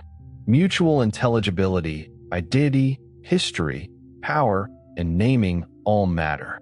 A government calls a regional form a dialect to deny political recognition. A community calls it a language to claim autonomy. Another rejects both labels. Within 25 years, several new languages have clearly emerged from common and isolated settlements, dense online communities, and outer space habitats where communication delay limits constant contact. Mars varieties change quickly because local life requires vocabulary for dust seals, radiation shelters, gravity adaptation, and delayed authority. Lunar signing develops three-dimensional reference systems suited to low gravity and enclosed habitats. Earth still teaches the shared core. Interplanetary communication uses it. No one has lost the ability to understand the baseline completely, though local speech may require shifting register. Humanity becomes one and many at once. The outcome disappoints both original camps. The Stability Charter supporters were correct that difference can grow into barriers. The Open Lexicon supporters were correct that preventing change would require constant coercion and conceptual loss. The shared core does not solve the tension. It manages it. Every generation after the accord decides how much shared structure to maintain and how much variation to protect. The argument no longer takes place only in council chambers. It enters classrooms, hiring systems, courtrooms, family tables, and the software that decides whether a word is recognized. Education carries the shared core. Communities carry what grows beyond it. Comparison tools help people move between forms. None of those systems removes politics. Tavi sees this most clearly through children. By the 25th year after the convergence, she is 42 and has spent much of her career working with 3 deaf schools whose students have developed grammatical patterns older signers do not use. The children can place several perspectives into signing space at once, shifting viewpoint with movements too compact for spoken common to reproduce without a long explanation. Teachers understand the forms, but worry that students will lose access to the core. Some begin correcting them. Tavi records the children speaking with one another, with parents, and with strangers. They do not fail to understand core common. They shift into it whenever someone outside the group joins. The new grammar is not evidence of isolation. It is evidence that a community has found a repeated need and built a structure around it. At the next shared core review, Tavi places 2 recordings side by side. In the first, a child explains an accident in formal sign common. In the second, the same child retells it to friends, placing the driver, witness, injured person, and uncertain observer in different parts of space. The second account contains more simultaneous perspective, not less clarity. A delegate asks why the children cannot simply use the formal version everywhere. Tavi answers, because access is a floor, not a ceiling. The sentence enters the Accord's commentary and later becomes one of its most quoted lines. It is also shortened by students within a week. Spoken common changes just as quickly. Accents form from anatomy, old speech habits, local rhythm, and the people children hear most often. Coastal communities lengthen vowels around boat calls. Dense cities reduce phrases used constantly in transit. Astronomers create compounds that become song lyrics. Medical workers build concise, evidential forms for symptoms reported, observed, inferred, or measured. None of these developments requires a government plan. The shared core remains widely accessible because travel, education, media, and deliberate comparison keep varieties in contact. People learn to shift register rather than remain inside one form. A person may use core common in a hospital, local common with neighbors, professional vocabulary at work, and a reconstructed heritage language during ceremony. Humanity becomes functionally multilingual again before most old languages have been recovered. The return of variation surprises people who believe the convergence had ended translation forever. Automatic comparison systems are ordinary by the 25th year, converting regional common into shared core equivalents. Minister Vale visits the archive to watch a new generation of the technology and laughs before the demonstration finishes. "We rebuilt the profession," he says. Layla shakes her head. "We rebuilt the need to listen."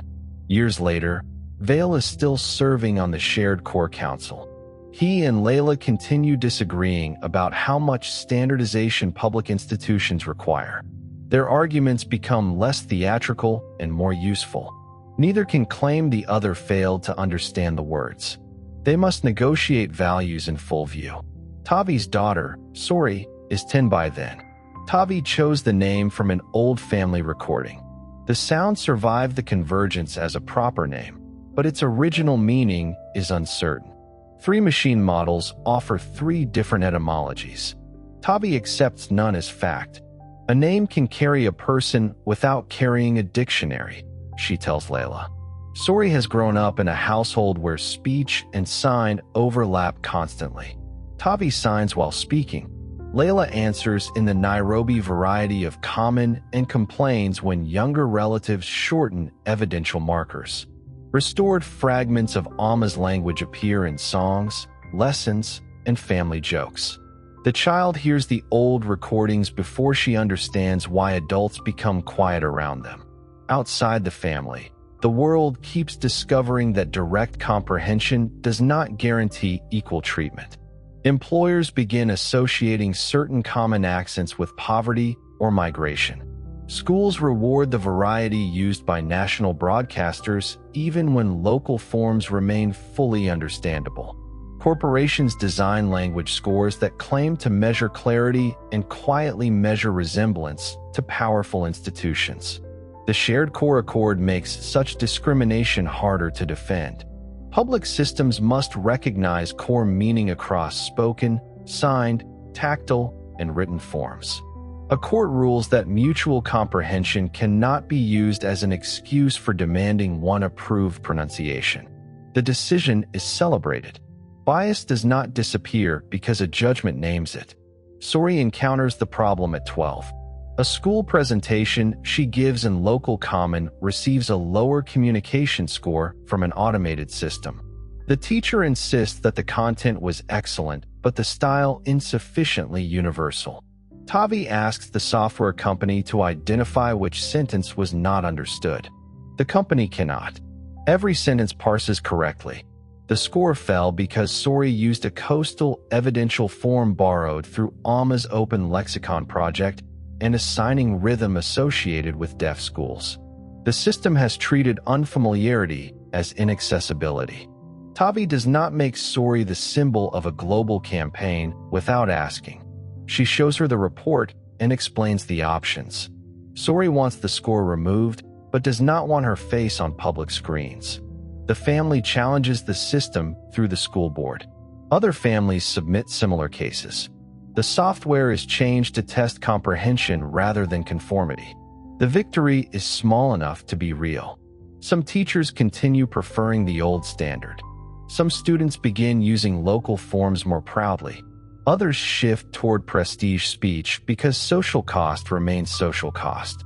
A law can prevent punishment more easily than it can prevent judgment. At the same age, Sori begins studying the reconstructed form of Alma's language.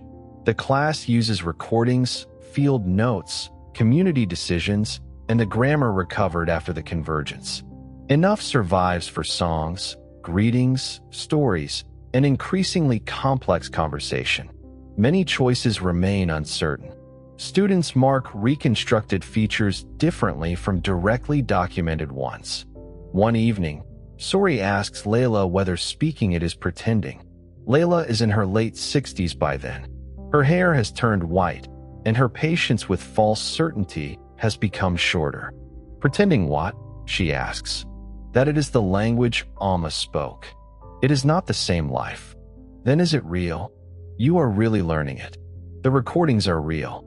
The missing parts are real. What your class builds from them will also be real. Sori dislikes answers that make responsibility larger. She returns to class anyway. Her generation wants less restoration and more relationship.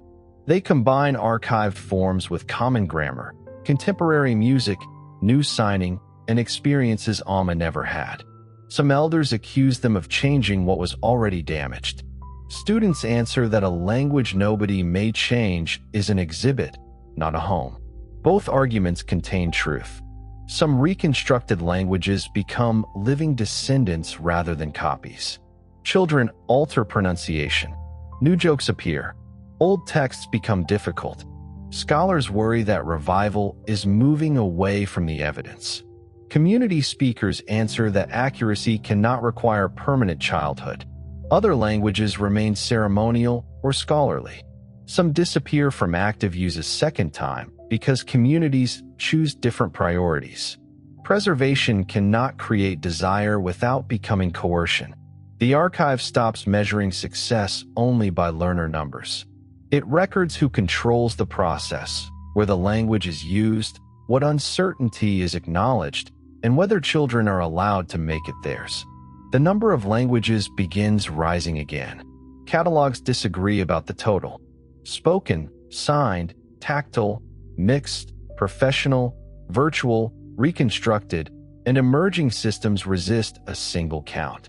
Governments call regional forms dialects when political recognition would be inconvenient. Communities call them languages when the name protects schools or territory.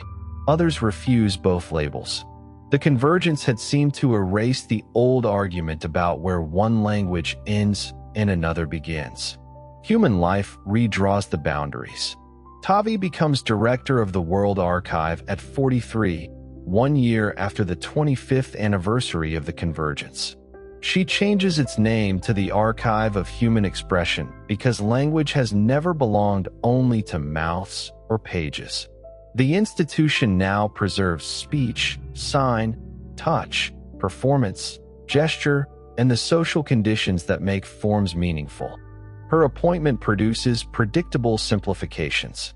Some articles celebrate the first deaf director and ignore her policy record. Others argue that the archive should be led by someone from a major restored language community. Tavi answers both with a 5-year plan containing budgets, community governance, access rules, regional storage, and a requirement that every major project include the people whose expression it preserves. Layla retires from administration and continues appearing in the building often enough to irritate everyone. She is proud of Tavi and suspicious of every system Tavi replaces. Tavi tells her that an institution unable to survive the founder's annoyance has not survived the founder. Their sharpest disagreement concerns synthetic reconstruction. A company offers the archive a model that can generate fluent speech in poorly documented languages. It fills missing grammar by comparing related languages and predicts likely pronunciations from fragmentary recordings. The demonstrations are emotionally powerful. People hear dead relatives appear to speak sentences they never recorded. The company proposes labeling the output restored voice. Tavi refuses. Layla agrees with the refusal and worries that the model may still help communities explore possibilities. They invite community councils to design a new classification. Direct recording remains direct recording. Reconstructed forms are marked by evidence level. Generated possibilities are kept separate from a tested language. No synthetic sentence may be presented in the voice of a real person without explicit permission. The distinction disappoints audiences who want return rather than probability. It also prevents a plausible machine guess from becoming the official memory of a community. Alma's warning rain word remains unrecovered under the new system. Models continue offering candidates. Some resemble patterns in related recordings. None can be confirmed. The gap stays visible. Tavi's first major exhibit is called The Morning Everyone Understood. Visitors enter a room containing recordings from the first hour after the convergence. A hospital, an airport, a family call, a ship, a school, a prison, a council chamber, and Layla waking Jonas in the archive. Every visitor understands the common recordings directly. The room then plays voices from the hour before the event. Thousands of languages overlap. No visitor can understand all of them. Many cannot understand any without reconstruction tools. The sound is not presented as noise. It is presented as human presence exceeding one person's access. The final room contains language recorded 25 years later. Common varieties overlap again. Restored languages appear beside new signed systems, professional registers, Martian compounds, tactile repair codes, and speech from online communities whose members live on several continents. One language did not end diversity. It interrupted it. The interruption had consequences no later variety could cancel. Literature, prayer, humor, legal wording, childhood voices, and local knowledge became dependent on archives and models. At the same time, barriers in medicine, education, law, emergency response, and family communication disappeared with real benefit. The exhibit refuses to turn either side into a footnote. Layla visits on opening day. Her first common sentence sounds formal and slightly old-fashioned to young visitors. A child laughs at her pronunciation. Layla asks what is funny. The child demonstrates a sound shift that began in Nairobi schools. Layla repeats it badly on purpose. The child laughs harder. Language change feels less tragic when it is happening in front of you and nobody has declared the earlier form defective. The archive still stores Alma's rain story. It also stores the 10-year translation process, Tavi's first sign, the shortened coastal expression, weather measurements, children's lessons, and records from boats that altered route after hearing the warning. No single item is the word that vanished. Together, they show what the word did. This becomes the principle guiding the archive under Tavi. Recordings are linked with maps, practices, social permissions, environmental data, and community commentary. A plant name includes who used the plant, where, when, and with what uncertainty. A joke includes the audience and the relationship that made teasing safe. A sign includes movement, gaze, space, touch, and turn-taking. The method cannot make every meaning recoverable. It makes the limits harder to hide. Lawyers adopt a similar approach when old constitutions and treaties are converted into common.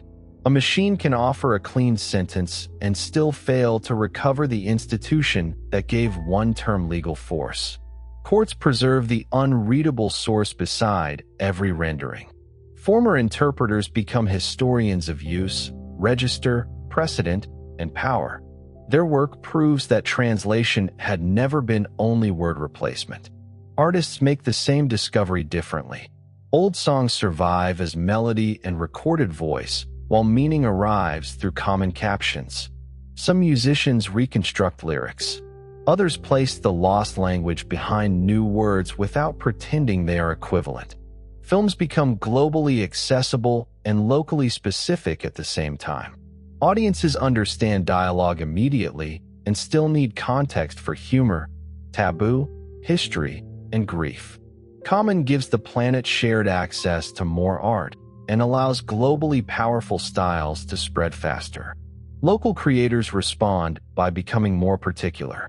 A story rooted in one harbor, neighborhood, or family may travel everywhere without becoming placeless. The archive receives those works along with ordinary language. Tavi insists that preservation cannot focus only on masterpieces and official speeches.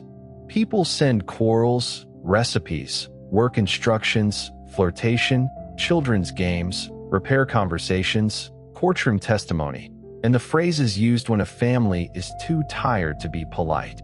Language lives most fully where nobody expects a monument. Scientists never establish a convincing cause for the convergence.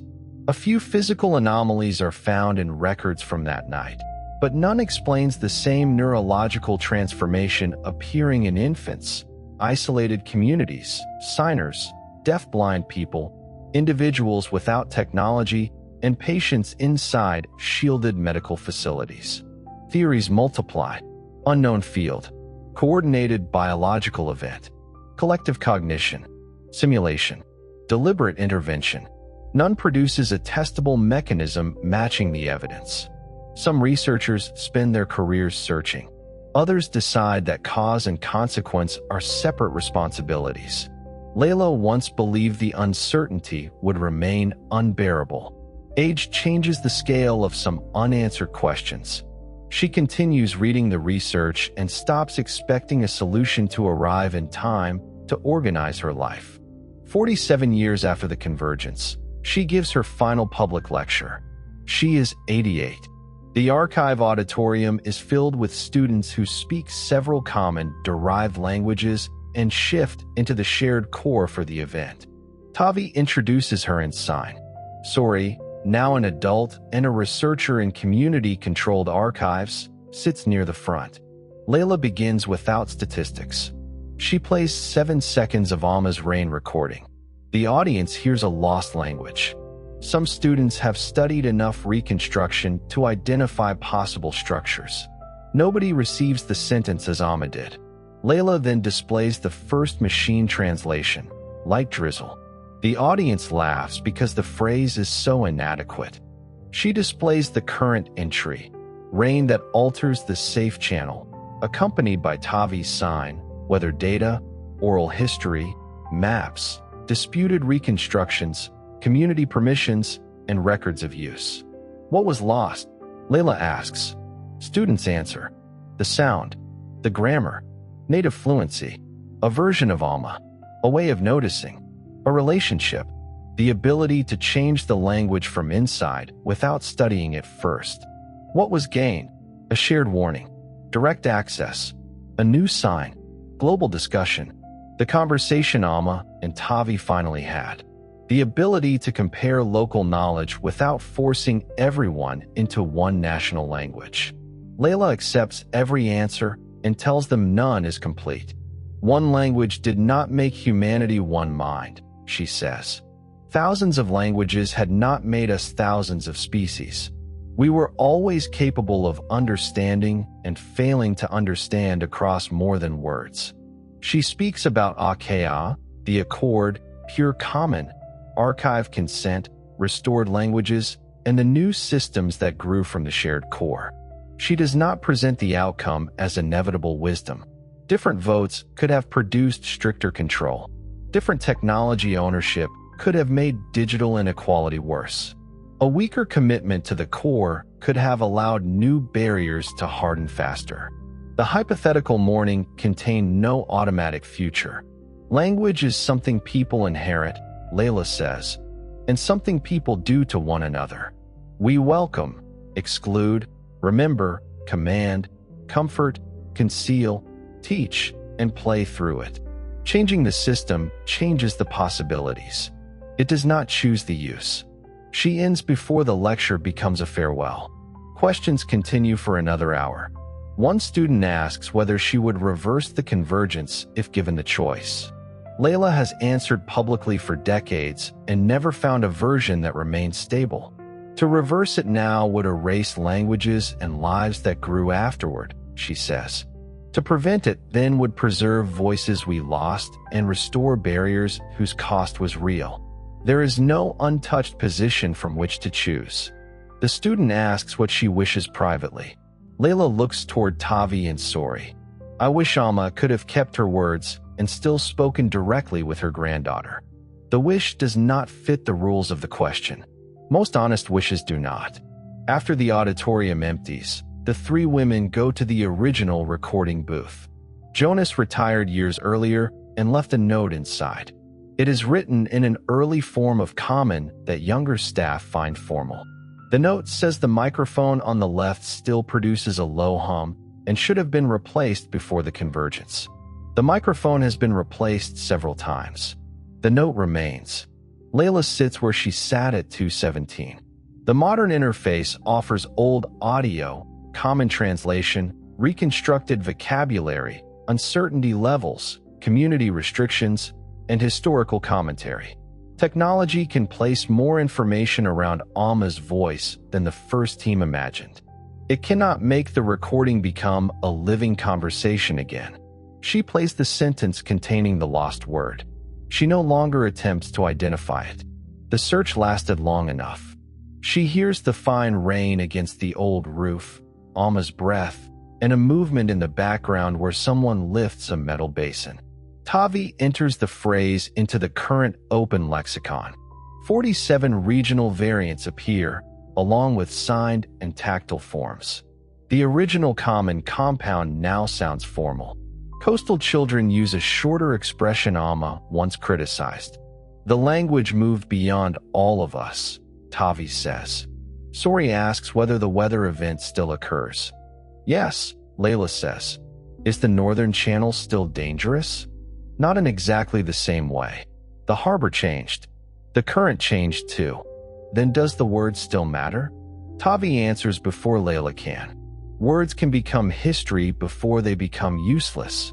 Layla explains that the warning now belongs to a larger practice. Fishers use forecasts, instruments, local observation, and the inherited expression.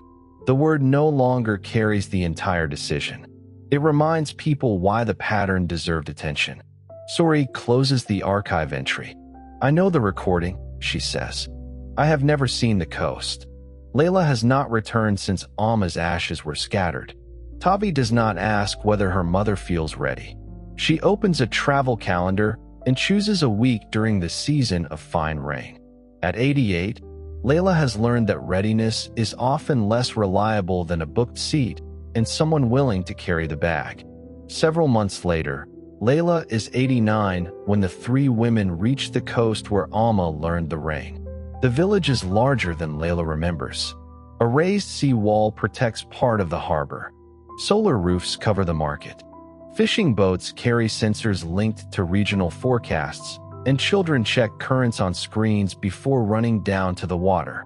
The old language appears on signs in reconstructed form beside local common. Some spellings remain disputed. Nobody removes them while the argument continues. A community teacher named Kojo meets them near the harbor. He was 6 when Alma died and remembers her mostly as the elder who corrected everyone's weather words.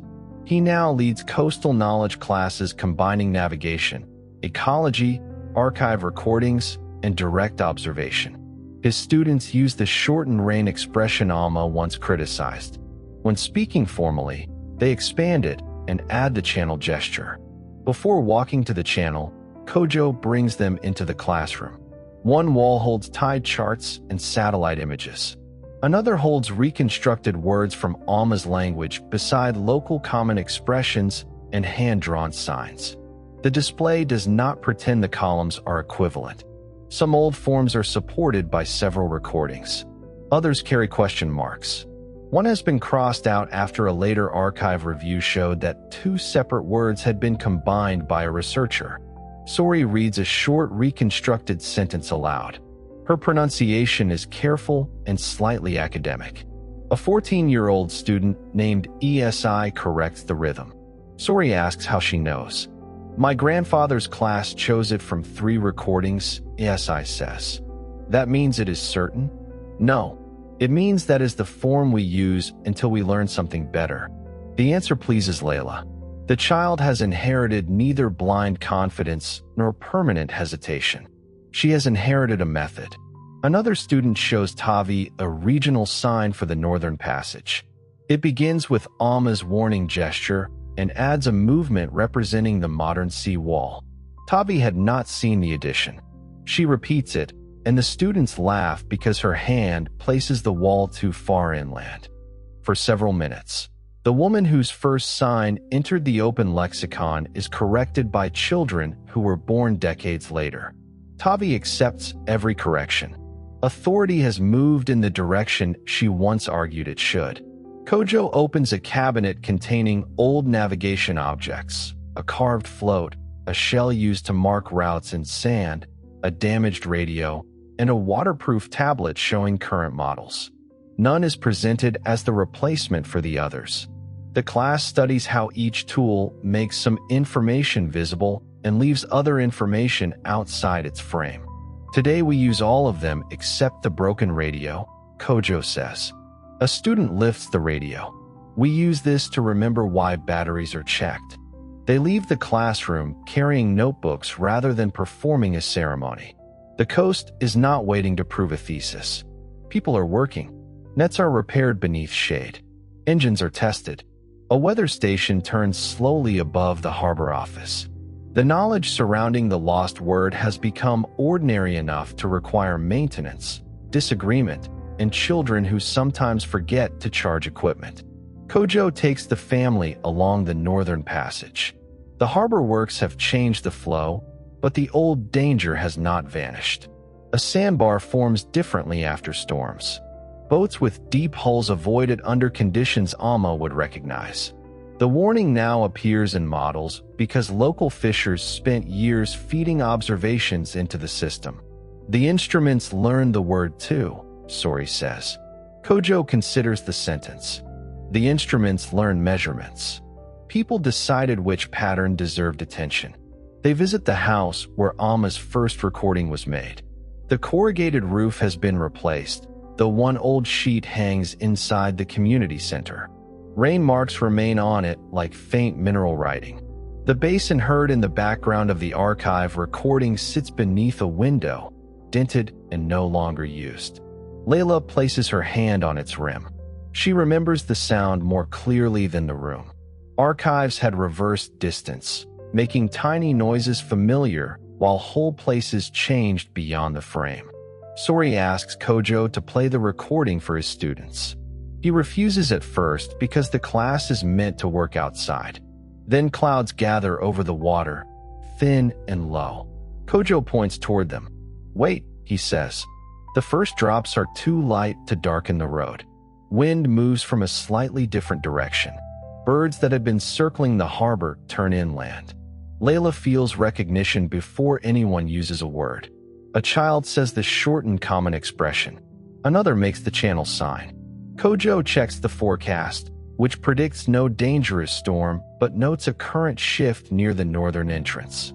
2 boats remain beyond the reef. The harbor station contacts them. Every person on the radio understands the same shared core message. The crews answer in the local variety. One boat is shallow enough to use the usual route. The other turns south and enters through the wider passage. Nothing dramatic occurs. No wave rises. No rescue team runs. The boats return, engines low against the fine rain. Sori watches them tie to the pier. Did the words save them? Layla could give the careful answer. The forecast mattered. The instruments mattered. The crews had experience. The harbor had changed. Perhaps the Northern Passage would have been safe anyway. Knowledge does not prove itself every time caution prevents an event. Tavi gives the simpler answer first. The word helped them decide. Kojo adds, and tomorrow someone will check whether the decision matched the water. The children open their notebooks. They record wind, cloud, current, and route. One child draws the sign beside the numbers. Another writes the reconstructed old form copied from the community dictionary. A third notes that Amma disliked the shortened expression. The disagreement becomes data. Layla understands then that the lost word has not survived as a hidden treasure waiting to be found. It has survived as a question people continue asking of weather, memory, and one another. The original sound remains inaccessible. The function has moved through common, gesture, instruments, classrooms, and practice. That movement is not a perfect victory over loss. Amma would still be unable to speak the language of her childhood if she stood on the pier. Layla would still be unable to answer her in it. No safe boat can cancel that absence. Yet absence is not the only inheritance. The rain strengthens briefly. Sori stands beneath the old roof sheet inside the center and listens to the pattern. Kojo plays Amma's recording at low volume. Past rain and present rain overlap. One contains words nobody receives directly. The other needs no grammar to touch metal. Tavi signs the full warning expression. Sori signs the shorter local form back. Layla speaks both aloud. The forms differ, and everyone understands. Before leaving, Layla asks the class what they would do if the forecast contradicted the inherited warning. The students offer several answers. Check the sensors. Ask fishers already at sea. Compare recent changes to the channel. Use the safer route if uncertainty remains. Record what happens. Update the lesson. Nobody says obey the old word because it is old. Nobody says ignore it because a machine is newer. The knowledge remains alive because it can be questioned without being dismissed. On the return journey, Sori falls asleep against the window. Tavi reviews the class recordings. Layla watches fields and towns move past in fading light. Public announcements use shared core. Nearby passengers speak local varieties. Two students practice a reconstructed heritage language and correct one another with the confidence of people creating a future, not merely copying a past. Layla no longer tries to decide whether the world became linguistically richer or poorer in one final calculation. It became poorer in forms that vanished, richer in connections that opened, unequal in recovery, inventive in response, and human in its refusal to remain one thing. By the time they reach Nairobi, the warning rain has ended at the coast. The boats are tied. The measurements are stored. Amma's recording remains available under the permissions her community chose. A child may listen tomorrow and create another expression. Nothing else needs to happen for the scene to matter. The imagined morning can begin to recede. In the real world, humanity still speaks and signs thousands of languages. Catalogs draw boundaries differently, but the scale remains extraordinary. Many languages are secure, many are shifting, and many face the loss of users, transmission, and knowledge. Sign languages are full natural languages with their own histories and structures, not visual copies of speech. A language can decline quietly without any miraculous night.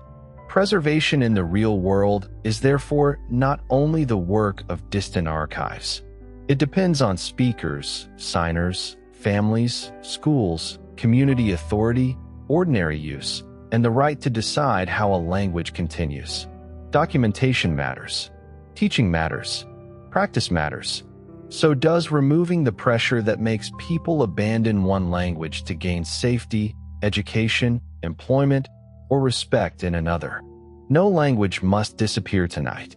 The room does not require one perfect word for rest. People have named sleep through sounds, signs, metaphors, prayers, commands, songs, and affectionate phrases across human history. The body can enter it without translating any of them. Let the great archive close its doors for the night. Climate systems continue protecting recordings. Servers maintain copies. Community custodians keep the permissions that belong with them. Amma's story does not need another transcription before morning. Let the council chamber empty. No vote is waiting. No dictionary needs to be frozen. New expressions can remain unwritten until someone needs them again. On Akea, the sea has returned to its ordinary boundary. The basalt terrace holds beneath trees. The repaired stone channel carries rainwater downhill. Children know the path through common, gesture, maps, and stories. The old place name remains on a sign beside the new warning. Nobody must choose one before sleeping. At the coast of Alma's childhood, fine rain touches the water. A fisher notices the wind and turns toward harbor. The shortened word passes across the radio. A hand makes the channel gesture on a screen. The boat changes direction. Farther inland, a recording preserves a woman's voice saying what living ears can no longer receive directly. Meaning surrounds it without consuming it. The lost sentence can remain partly unknown. In Nairobi, Layla lies down while rain continues against the window. Her thoughts arrive in common because that has been the language of most of her adult life. Earlier words remain as remembered absences, shapes around feelings, voices without full access. They do not need to return for her body to rest. Tavi dreams in signs that no camera records. Sori dreams in a language still changing. Somewhere, a child born into a restored language speaks a new form an elder did not teach. Somewhere else, two strangers meet through the shared core and understand each other immediately. The world can hold both moments. Voices do not need to become one voice. Silence does not erase them. The rain has no obligation to explain itself. It falls through darkness, touching metal, leaves, glass, soil, roofs, and open water. Different lives will notice different parts of it when morning comes. For now, there is no sentence left to recover. There is no translation waiting to be completed. There is only the quiet after language has carried the story as far as it needs to go. Sleep well.